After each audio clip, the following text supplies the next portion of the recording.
नमस्कार दोस्तों, Indian news में आप सभी का स्वागत है। तो दोस्तों, भारत और फ्रांस के बीच में हो चुका है ऐतिहासिक समझौता और किस प्रकार से अब से भारत में ही राफेल फाइटर जेट बनना स्टार्ट हो जाएंगे। तो चलिए इस वीडियो को स्टार्ट करते हैं और जानते हैं पूरे मामले के बारे में। तो दोस्तों, भारत और फ्रांस के बीच में आज एक ऐतिहासिक डील हो चुकी है, जिसके तहत जो दूसरे देश हैं वो भारत पर ही निर्भर रहेंगे राफेल को लेकर, जबकि भारत अपने राफेल फाइटर जेटों के लिए या फिर नए राफेल के लिए फ्रांस तक पर भी निर्भर नहीं रहेगा। भारत खुद ही राफेल फाइटर जेटों को भारत में ही बना सकता है। दरअसल दोस्तों, आप सभी यह जानते होंगे कि ऐसा तो है नहीं कि नया फाइटर जेट बनाओ और उसको कितना ही उड़ाओ उसमें कोई खराबी नहीं आएगी। दुनिया का कितना ही एडवांस फाइटर जेट क्यों ना हो, उसमें कुछ समय के पश्चात कुछ ना कुछ खराबी आ ही जाती है और उसके कल पुर्जे चेंज करने पड़ते हैं। और दोस्तों, इसी के लिए फ्रांस की जो डसॉल्ट एविएशन है उसने भारत के नागपुर में राफेल फाइटर जेट की सर्विसिंग की एक फैक्ट्री को डाल दिया है और यह 2022 के लास्ट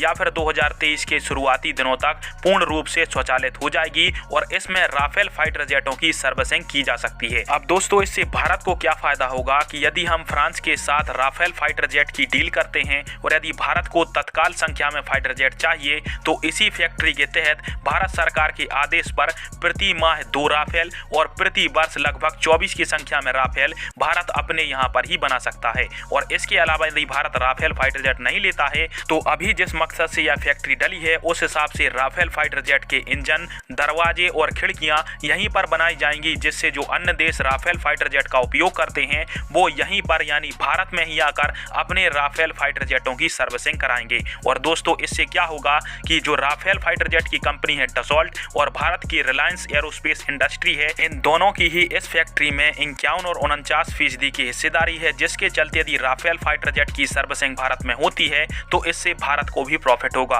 और यदि भारत सरकार आदेश देती है तो MRF प्रोजेक्ट के तहत 114 की संख्या में जो राफेल फाइटर जेट हैं वो ट्रांसफर ऑफ टेक्नोलॉजी के तहत भारत में ही बनाए जा सकेंगे, जिससे भारत को राफेल फाइटर जेट काफी जल्दी और बहुत ही सुलभ तरीके से प्राप्त हो जाएगा। इसके साथ ही राफेल फाइटर जेट की डील फ्रांस और जिन देशों के बीच में हुई है उनमें से अधिकांशतः देशों के लिए जो राफेल फाइटर जेट हैं उनको भारत में ही बनाया जाएगा और यहीं से उन देशों के लिए राफेल फाइटर जेट सप्लाई करे जाएंगे। परंतु भारत सरकार ने अपने लिए राफेल की खरीदी पर कोई भी अभी बयानबाजी जारी नहीं की है, जिससे फ्रांस की जो डसॉल्ट एविएशन है वो फिलहाल में भारत को राफेल को देने को लेकर चुप्पी साधे हुए है। बाकी फ्रांस की इस यारी के ऊपर आप सभी क्या कहेंगे, कमेंट बॉक्स में इस पर राय बता दीजिएगा। वीडियो देखने के लिए धन्यवाद। जय हिंद, वंदे मातरम।